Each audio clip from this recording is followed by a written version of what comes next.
Picked up a 2012 RZR 900 XP. This has got the power steering. It's obviously fuel injected. As you can see there on the front hood, it is a dual overhead cam, so I guess that means it's awesome. I suppose if they're willing to put a sticker like that on the hood. Went over a couple things this morning on it, cleaned it up really good. It was not terribly dirty, but just wanted to clean up that motor, see if there's any oil leaks, see if there's any issues there. It did have a lot of dirt and debris down in that engine area, and so I was a little bit concerned about that. So I noticed here that this cover could come off, fairly easy to pull off of there. So I pulled this center cover here, noticed that engine was really dirty. I'm gonna show you how I removed that quick just to inspect it. You pull these seats off, obviously 2 seats. You got the driver and the passenger there. There's a latch in the back. You just grab a hold right in between the seat back and the seat bottom there. Pull up on that hook. That seat will actually fold forward, and then you're able just to remove that seat completely out of there. To remove this panel here, which then you can see a lot of that motor, you've got 2 clips here that you do about a quarter turn. There's a clip on each side that you've got to remove, and you can just take and pull this up. There's a seat buckle, kind of a rubber damper here. That'll help protect sound from that engine when this cover is on here. So you want to make sure you get that installed properly. I'd actually take and remove that at this point. That way when you're going back together, this can slide over. Then you can take this rubber damper here and slide it down over top of there, and then you can slide it. It's grooved right there. So make sure you install that properly before going back together. But I mean, just wanted to show you that quick overview of this panel here. It's also got the hooks up at the front there, and those are going to slide into place there. It's pretty self-explanatory when you get to that point going back together. So the reason why would be, and I'll do a separate overview video as well as a service video on this, but they've got the oil filter right up top here. So when you pull that oil filter, you've got all that oil that's going to drain right down on top of your motor, your crankcase there, and then flow down the motor. And unless you clean that up really good right after, you're going to have all kinds of buildup, oil residue, dirt, and debris. So that's one thing that I don't like right off the bat. Kind of doing a little bit of searching around here to see where to check the oil on this thing. I shot this guy a price sight unseen. I felt like I got a pretty good deal on it. Let me know what you guys think something like this is worth. Check the oil up here. So you've got your bill cap is here as well as your dipstick. So you've got oil lines that run down, take that into the bottom end of that motor, and we'll lubricate that engine that way. Pulled the air filter cover here, so you've got a couple different turn screws that'll allow you to pull this air filter cover off. You just kind of push it back to get to your air filter. Definitely going to need to replace that sooner than later. I'm going to drop that oil as well. Again, I'll do a service video on that, and I'll pull it up on the lift so you can see that. The other thing I noticed, it didn't have a cap on the bottom of this clutch cover here. You should have a little red cap up front there. It's kind of hard to do that with one hand, but clear down up front there for that water to drain out. So as soon as I washed it, I realized what was going on there. I wanted to pull that cover off of there, make sure there wasn't too much water sitting around. Some of these water spots here are just from the water dropping from up here, dripping down there, but I wanted to leave that cover off there to make sure that gets completely dried out. The guy that I bought it from said that he had repacked the wheel bearings, so I noticed a decent amount of grease residue kind of flinged up onto these arms here.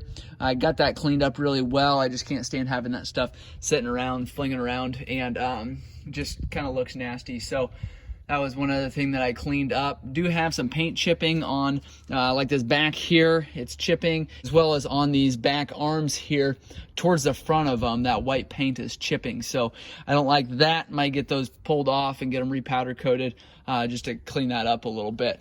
Other than that, I've got some aftermarket parts on here. The roof, I believe, is aftermarket. You've got headlights, you've got a speaker system here with a radio. I think it's kind of a cheap little setup there. We've got mirrors right there, but these speakers have built-in lights in them, and then they also have like a dome light type deal here. And then you've got a Kenwood stereo right here. Speakers aren't great. Radio is probably nothing to write home about, but it works.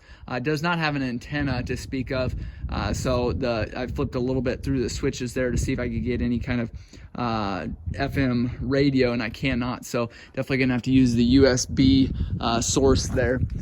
Got a headlight up front here. I don't like the mangled up wire mess underneath of this, so that's something we're gonna have to take care of. Probably cut those wires shorter and splice them. That way we don't have as much slack there. They've got this half windshield on. I've driven this a handful of times. I like that windshield. I have driven it through some pastures and some farm ground there. What had happened was a lot of those weeds, they end up hitting about headlight level. Well, then all the seeds come up here, and then they still hit you in the face there. So not real big fan of that, but it is what it is. I doubt if I put a full windshield on there, just because I think that blocks it up so much. I feel like these are wider than I had it expected. So you've got your wheel wells that stick out quite a ways, which I like that fact of it, because if you're going through mud and water, stuff like that, just assume these wheel guards block that mud so that you're not flinging that up over the side and stuff. These doors also are a little bit taller than what I like, so I might try to find something a little bit smaller, but with the graphics kit on there, I don't know if that's going to be easy to do. Let me know if you had experience with that at all. Looks like they put a handful of switches on here. They've got the UTV lighted whip. There's no whips on there now, but these do actually turn the lights on. There's neon lights all the way around the bottom there, and the whole thing lights up when you flip that switch on there. So not only was it for the lighted whips, but it was for the neon underglow kit, and then there's lights underneath the dash, several different places underneath the seat, stuff like that. So kind of a cool feature. I'm not a big fan of tacking stuff like that on there, because a lot of times it's not very well done, and you end up having a battery drain problem, or you just have short somewhere. Half of them work, half of them don't. So I probably would have had that professionally done if I were them, or just did a better job myself. So light bar, there's a 30-inch LED light bar is what this says. I don't know if that's 30 inches or not, but that is how you turn the light bar on. And so, like I said, these mangled up wires here, definitely gonna need to take care of that. There's our stereo system there. Not a terrible setup, just because it fits inside this rail here, but it does give you a little less headroom. Not that you need it clear up here, but it does come down, and I'd just assume have the speakers and the radio system down below here, but I'm not sure if they make that setup for the RZR 900. So also let me know if you guys have an answer on that. Couple more things here. Door latches, I'm not sure if these are stock or not. It says push down to open, and they've got a little bit different design, I think, probably than what the RZR originally had on it. So these handles here aren't great, and I feel like they're a little bit of a janky system here, but it is what it is. We get them shut. They work just fine. They also ended up wiring the winch and put the toggle switch on the front here. So when you go to shift that, you have a tendency to hit a winch switch. I might end up just completely disconnecting that. I do have a remote here. A winch isn't something I'm going to use very often. So if I need to, I guess I could use that winch remote deal that goes here. That way I can disconnect this completely. When the key is off, it doesn't do anything, which that part of it's nice. The kids are monkeying around in the cab here. You can don't have to worry about them hitting that switch, but I don't like the fact that when I'm shifting it into gear, specifically when I'm pulling that shifter back, you end up a lot of times grabbing that toggle switch, and that just kind of drives me nuts. So might end up taking that toggle switch off of there, just maybe completely replacing that handle.